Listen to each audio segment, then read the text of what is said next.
Today I'm going to cover the replacement or the retirement of the cruise control equipment that's in the older Fords. Mine is a 1996.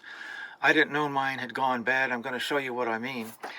This right here is your cruise control, and this is the line that goes to the accelerator. So the actuator line is here, and this is the brake pressure switch that you'll find in most Fords sitting on top of the master cylinder.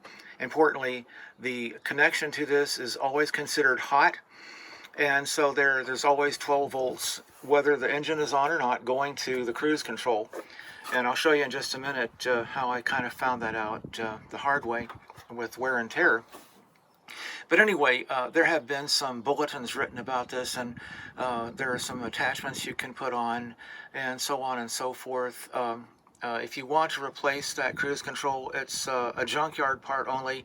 As far as I know, it's not sold at the present time. There are some other aftermarkets if you really want to get into that. But what I found out was I had a heck of a problem. And how did I find out? Well, first of all, I noticed that the battery was draining off, and I didn't know why. I never could seem to find out what was causing that. Until one day I was checking everything in the vehicle, and I just happened to unplug the master plug. And I want to show you how that looked. It didn't look good at all. And I didn't realize I had the kind of problem that I did. Those two terminals, 9 and 10, 10 being the ground, 9 being the always live line that's coming from the brake pressure sensor, you know, the thing cooked off. And so that basically unplugging triggered a number of problems. Among all of the problems, I got the flashing ABS light. I got the fuse number 13 on the fuse panel inside the passenger compartment there blown because the brake stoplight switch circuit was out. I had no rear brake lights. And another strange thing was the horn no longer worked. So all of those things accrued from merely unplugging this.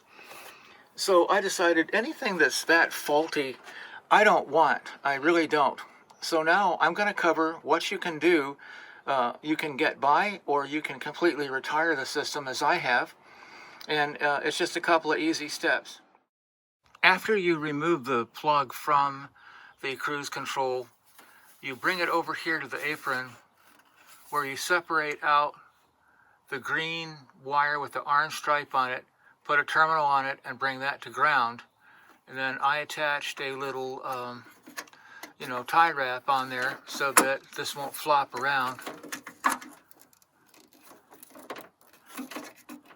I don't know if you can still see it, but you look at those, that's terminal 9 and 10 there, I'm showing you. And they just completely were burned through. So this way, you don't need to worry about the cruise control. It's, oh, and the worst thing was the horn didn't work, so now the horn will work. And then I went ahead and taped up the, you know, the sensor here, and then I taped the other connector so that they're not just floating around with voltage on them. And that's it. Your cruise control is retired, and you don't have to worry about it. Mine is burned, and I'm not replacing it, so it all works out.